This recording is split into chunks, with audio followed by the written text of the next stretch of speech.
I am happy to preside over this seminar on the topic Surveillance and Freedom of Press. All India Lawyers Union condemns the practices that threaten the very essence of a free and independent press.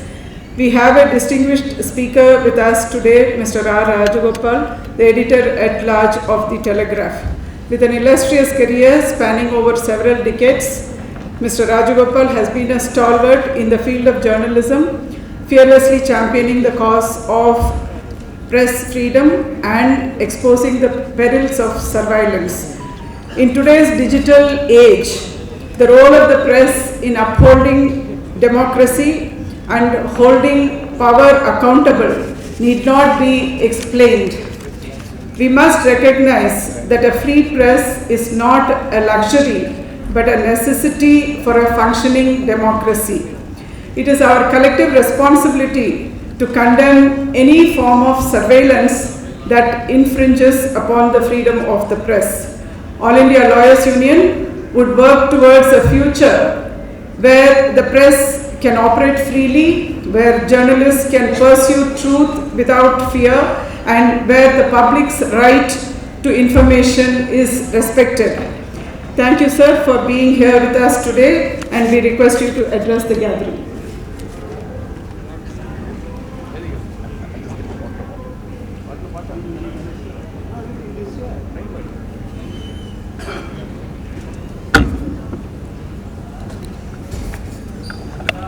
No, it's okay, sir. Thank you.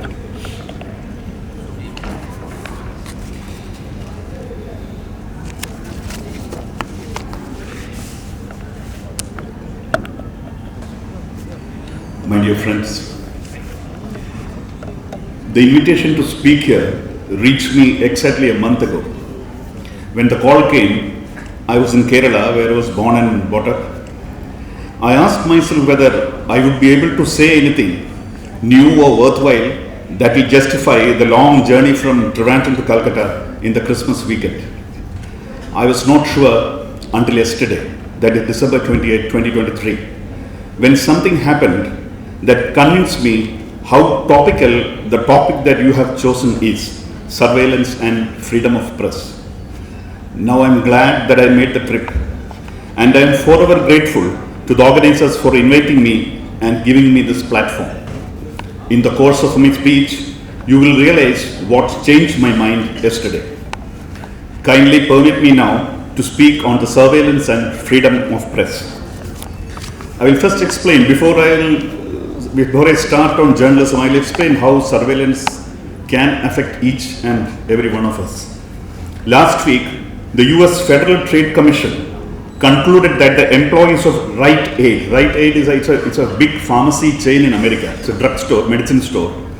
The employees, they acted on false alerts from its facial recognition system, followed customers around stores, searched them, and ordered some of them to leave.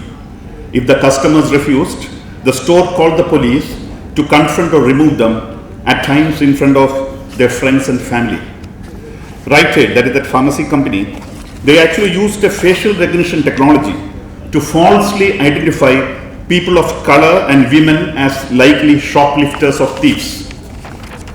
Rite Aid actions disproportionately affected people of color, especially black people, Asians and Latinos, all in the name of keeping persons of interest out of hundreds of Rite Aid stores in cities including New York, Philadelphia, Sacramento. This is just one example of how surveillance technologies are intruding into our everyday life, including in fields as essential and indispensable as medicine purchases. In journalism, surveillance kicked in long before technology achieved the cutting-edge status that it has today. One example is the practice of government officers maintaining registers and making it mandatory for journalists to make an entry identifying the officials they are meeting on a particular day. This was not the case earlier. Journalists with accreditation is granted after careful and strict scrutiny by government appointed bodies. So journalists with accreditation, they could enter government offices and speak to officials, usually in the afternoon when the workload sometimes eases. The register system is primitive but very effective. If an article that is unpalatable to the government of the day is published on a particular day, all that the government needs to do to identify the source is to check the register and see which officials met the journalist concerned. This strikes at the very root of source confidentiality. Source confidentiality has no legal backing in India, but it is considered vital for the functioning of the press. That is your ability to keep the identity of your sources secret. Only if you do that, officials will speak to the truth. Otherwise, most people try to mislead you because they are worried about their own safety. If sources can be identified, the vindictive administrations, eager to invoke the Official Secrets Act at the drop of a hat, journalism and accountability, and democracy by extension will be the ultimate sufferers. I mention this to point out that sophisticated technologies are not needed if a government decides to undermine the pillars on which a democracy is built. But as the case of the right pharmacy showed, more advanced the technology, more vulnerable it is to misuse.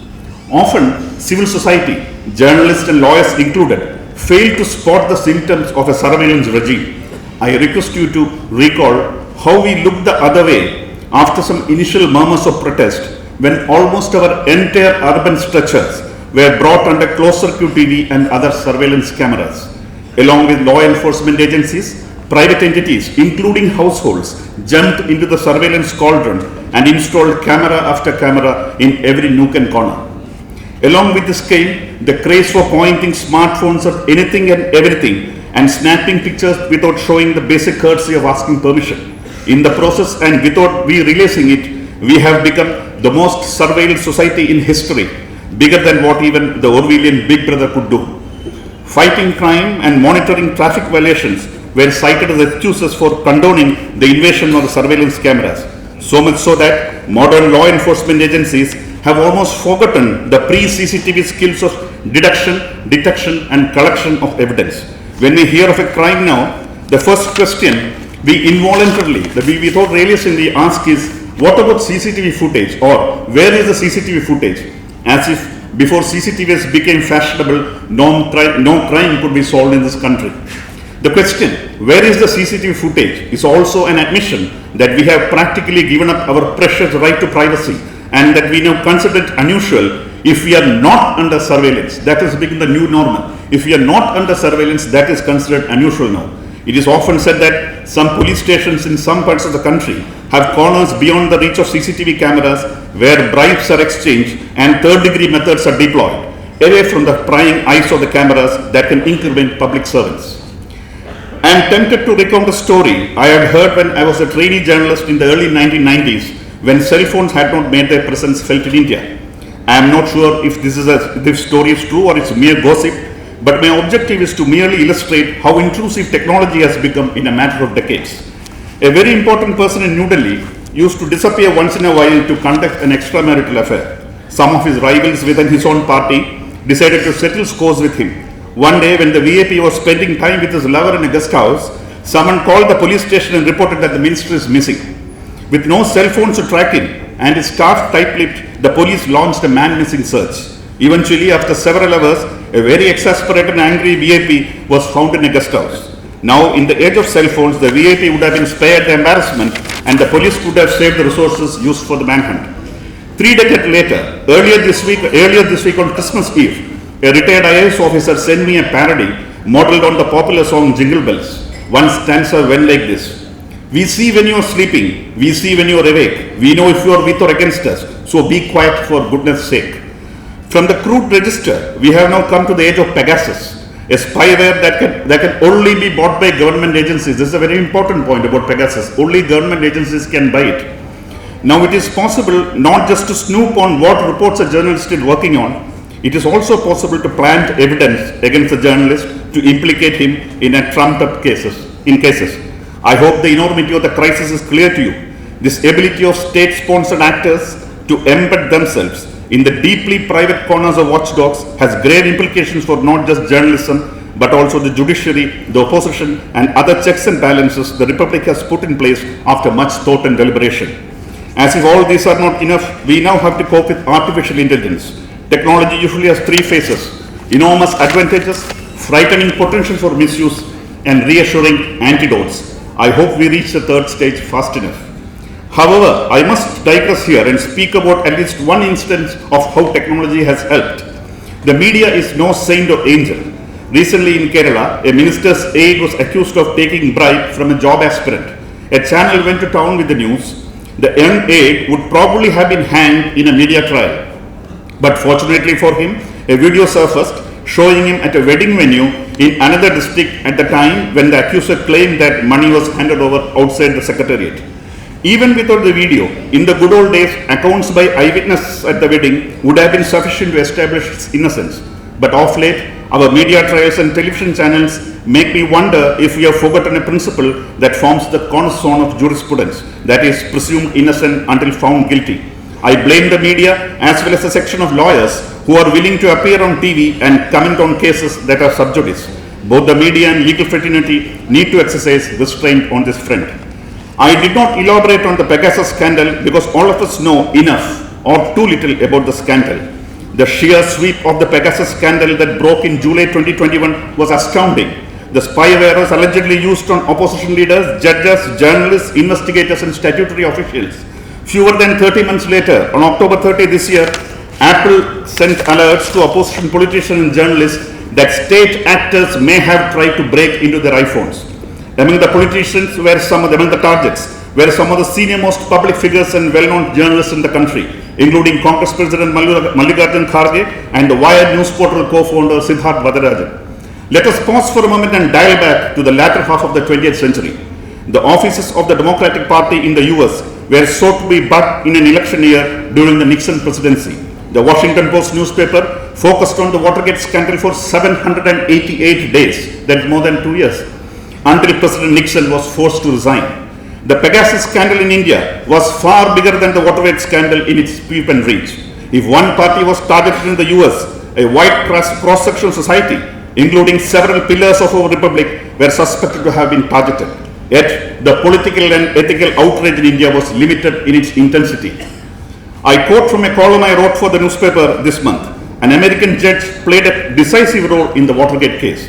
Judge John J. Sirica kept badgering defendants and witnesses on matters not covered in the indictment, namely the financial and institutional involvement of the White House. The judge took the contentious step of passing exceptionally long provisional sentences on defendants, which allowed the accused to ponder the punishment for a few months. Judge Sirica indicated that if the defendant spoke frankly at the hearings, the sentences would be reduced. Sirica ordered Nixon to surrender his recordings of the White House conversation to federal prosecutors. Almost single-handedly, with great courage and risk to his reputation, Sirica had broken the case wide open.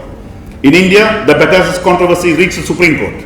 A court-appointed committee concluded last year that malware was found in 5 of the 29 phones submitted to it, but the use of Pegasus could not be confirmed. The committee said the center has not cooperated with the investigations. Parts of the reports were made public, but the full files remain in sealed covers. In May this year, the Supreme Court said an early date would be set for examining the status of various recommendations made by the committee. Just yesterday, that December 28-23, months after the Supreme Court looked into the allegations, Amnesty International issued the following statement. This is what convinced me that I must speak here today. Please keep in mind the names may sound familiar, but these are new, I repeat, new revelations. I quote from the Amnesty statement that was issued yesterday. Amnesty International, in partnership with the Washington Post newspaper, has unearthed shocking new details about the continued use of highly invasive spyware Pegasus to target prominent journalists in India, including one who had previously been a victim of an attack using the same spyware.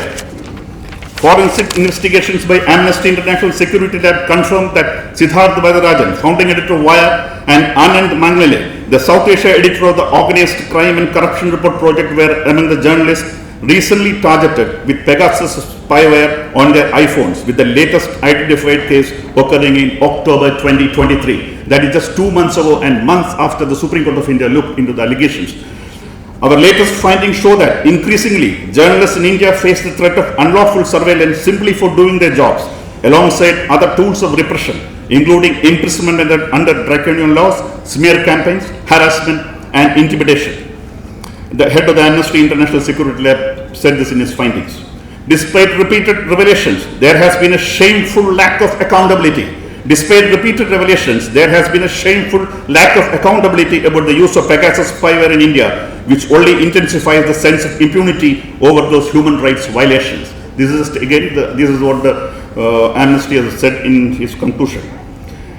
I'm going into some detail to show how shocking, how whoever is doing, with what kind of impunity they are operating, what kind of mockery they are making of the law, what kind of fools they are, what kind of idiots they are making us of us. All of us think that we are journalists, we are lawyers, but listen to this, you will understand what kind of fools we have been. The security lab recovered evidence from Anand's device of a zero-click exploit, which was sent to his phone or iMessage on 23 August 2023, again sent this year, and designed to covertly install the Pegasus spyware. A zero-click exploit means malicious software that enables spyware to be installed on device without requiring any user action on the target, such as clicking on a link. Usually bank scams and others happen. You have to respond. If you are the receiver, you have to answer a call, you have to click on a link, you have to do something. But in Pegasus, the most dangerous and worrying part is you don't have to do anything. The spyware installs itself on your device without you ever realizing that you are being spied upon. The attempt at targeting of Anand's phone happened at a time when he was working on a story about alleged stock manipulation by a large multinational conglomerate in India, than the statement added. Now I'll digress a bit here. Our Home Minister, Mr. Amit Shah, is very fond of saying chronology samajhiji. Here please understand the chronology. On the 23rd of August, Anand, he was working on a story on a company, a big company in India. All of you know the company. I'm afraid to name the company because the moment I took almost 1 hour from Calcutta to reach Howrah. I don't know in between whether they have moved a court and whether it's an injunction against saving the report, whether it was published in a foreign newspaper, whether they have got an injunction saying that you can't comment on it. I don't know. I'm scared. That's why I'm not naming it. But all of you know which company it is. So Anand was working on alleged stock price manipulation of this company. Then 23rd August, Anand sends a request to the company for a comment saying that we are working on this story. The report is later to be published next week. So please give your comments and your views. Within 24 hours, the Pegasus spyware was sort of, we don't know who did it. And please remember what I said, the Pegasus cannot be bought by a non-government agency. Only a government agency can use it, can buy it and can use it. And when Anand sent a message to a private company asking about the private operation, suddenly a spyware that can be used only by state actors is being activated. What proof do you need more of an access here? But is there any, you look at the newspapers, the statement was issued yesterday. Take all the newspapers in India, see how many newspapers even highlighted this report. That will show you how afraid Indian newsrooms are. The NSO group, which owns the Pegasus software, told the Washington Post that it sells its product only to government intelligence law enforcement agencies. Again and again, this is an Israeli company. They keep saying we sell it only to government agencies.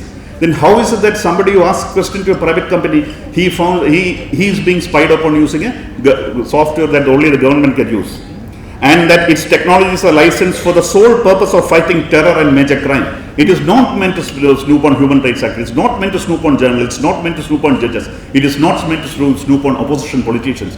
Its sole purpose of this software is to combat terrorism and major crime. Indian authorities have until today, Indian authorities have provided no clarity or transparency on whether they have procured or used the Pegasus spyware anywhere in India. This is another thing. Our government, we claim we are the mother of democracy, we are the largest democracy in the world. But almost 2 years after this thing has happened, till now there's the government of India, which is facing an election in another 3 months. It is under no pressure at all to reveal, to say that no, they can come out and say no, we haven't bought it. It must be some of the foreign government. The foreign government also can be a state actor. The government hasn't said, but none of us are bothered about it. You think about this. I don't know whether I'm being able to convey how grave the situation is. Please note the point that someone in a country is repeatedly and with impunity targeting the working tools of journalists again and again. The operative phrase here is again and again. Again and again they are doing it. Nothing is happening to them. The amnesty revelations suggest spyware abuse is continuing in India unabated even after the highest court of the land looked into the issue. If this does not terrify you, what will? I am compelled to ask this question. Have our institutions, have our pillars, have our civil society, have our collective voice lost the will and ability to stop shadowy players who declare with defiance, we don't give a damn?